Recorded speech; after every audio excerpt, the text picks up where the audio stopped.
สบายดีตอนสวยๆพามาเบิ่งบรรดากบน้อยเพิ่น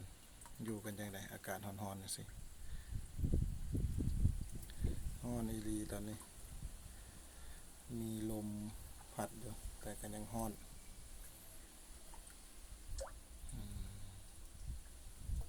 ใหญ่ไว1อาทิตย์ผ่านไป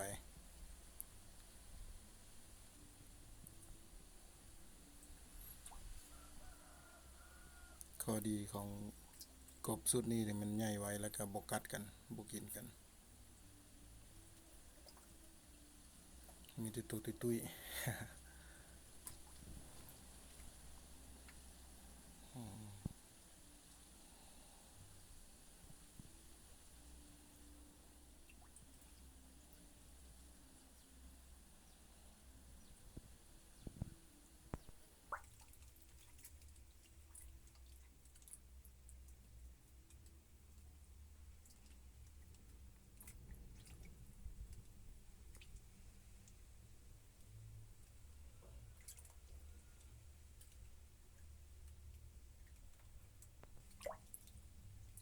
ตอนสวยมันให้อาหารไปแล้วยังตอนแรง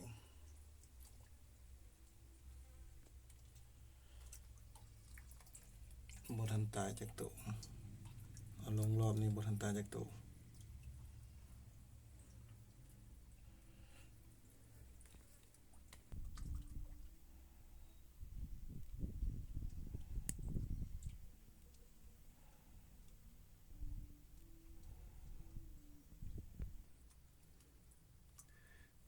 เกี่ยม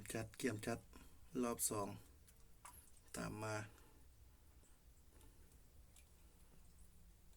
สายพันธุ์ดีสมควรแข็งแรงใหญ่ไวบ่กัดกัน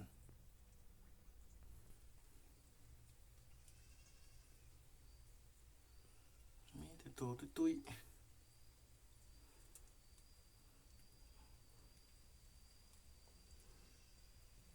พามาเบิ่งตอนสวยๆอากาศร้อนๆเขาอยู่กันจังได๋มันก็อยู่นำตามผักตบนี่แหละร้อนหลาย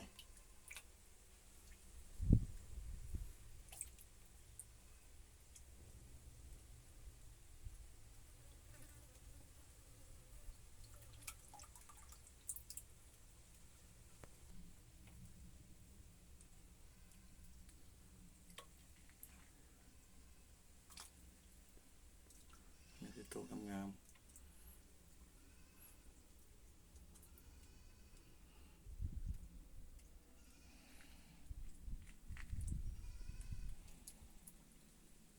ไปก่อนคลิปนี้